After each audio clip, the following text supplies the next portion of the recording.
Welcome to the how to play video of Eridanos. In this game, players control a fleet of various ships, submarines, dragons, and other means of support to take control of 3 mythical islands while preventing the other player from doing so. Let's start with the setup. Shuffle the island cards and place them to the side.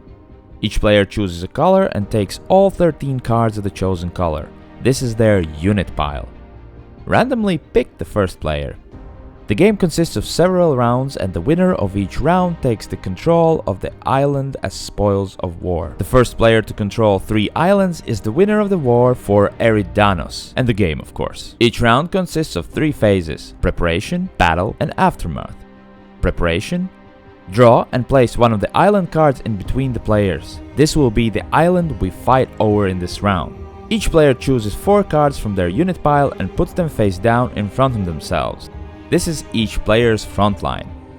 After that, players create their reserve. The reserve, just like the front line, is a row of 4 cards, with each reserve card behind one of the frontline cards. These are the reinforcements, which will come into play to replace the frontline cards in front of them, so players should carefully consider where to place each card. Don't worry, players can look at their own frontline cards and reserve cards anytime, just don't show them to the other player. After frontlines and reserves are set, players take all the cards from their destroyed pile, if they have any, and put them into their unit pile. We will talk about the destroyed pile later on. Now is a good time to look at the anatomy of the frontline and island cards. Frontline cards are the fighting power for each player. Each frontline card has 3 important things on it. The icon in the middle of the bottom row shows the identity of this card. The icon to the left of the ship's identity shows the list of cards this card can destroy in battle. The icon to the right of the ship's identity shows the list of cards which defeats this card in battle. Island cards are much simpler. They only have one icon that depicts its special ability. Island special abilities can be found at the end of the rulebook. Battle phase.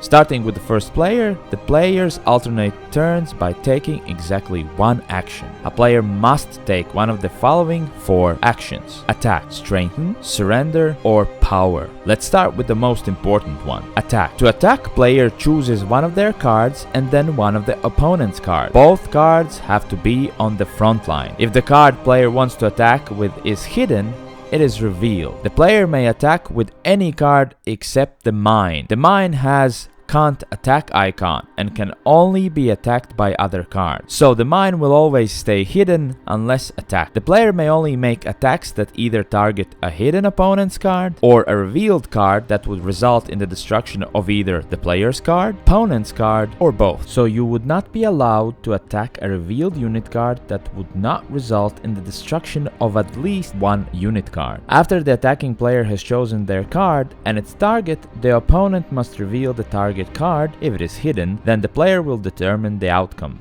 There are 3 possible outcomes each time an attack action is taken. Number 1. The cards interact, meaning one card has the other in its destroy section and the other has the first one in its destroyed by section. Then the card that has the other card in its destroyed by section is moved to the destroyed pile. The remaining card stays on the front line reveal. Outcome number 2. If the cards do not interact, meaning they don't have each other's icons in destroy section, nothing happens. They just both remain revealed on the table. Outcome number 3. If both cards are the same, they destroy each other, both cards are moved to the destroyed pile.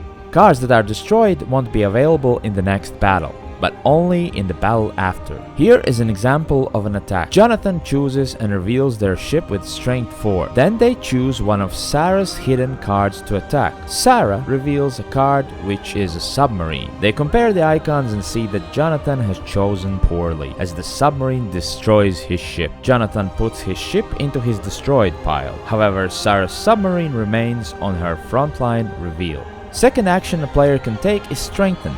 If a player has 1 or more cards destroyed from the front line, they may choose Strengthen Action to slide one of their reserve cards to the free spot directly in front of it in the front line. The card stays hidden. This is important because if a player has no cards in the front line, they lose the battle for this island, even if they have cards in the reserve. Third action a player can do is Surrender. If a player chooses this action, they take all the cards from the front line and the reserve back to their unit pile. Unlike destroyed cards, these will be available in the next battle. They immediately lose this battle and their opponent takes control of the island this round. As a fourth action, the player may use the power of a previously captured island card. Each island has a power that can be used only once in a battle. To use the island's power, turn it sideways to indicate that this power has been used this round. Each of the island's powers are explained at the end of the rulebook.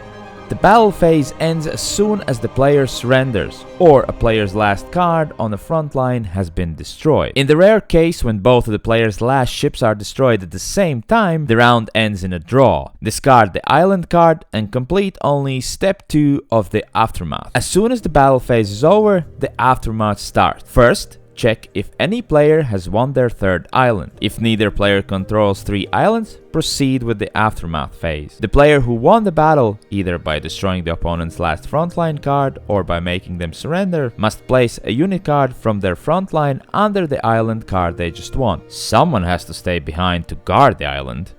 Then players take all the remaining cards from their front line and reserve back to their unit pile. The player who claimed control of the island becomes the starting player for the next round. The game continues in this manner until one of the players gains control over 3 islands. And that's how you play Eridanos.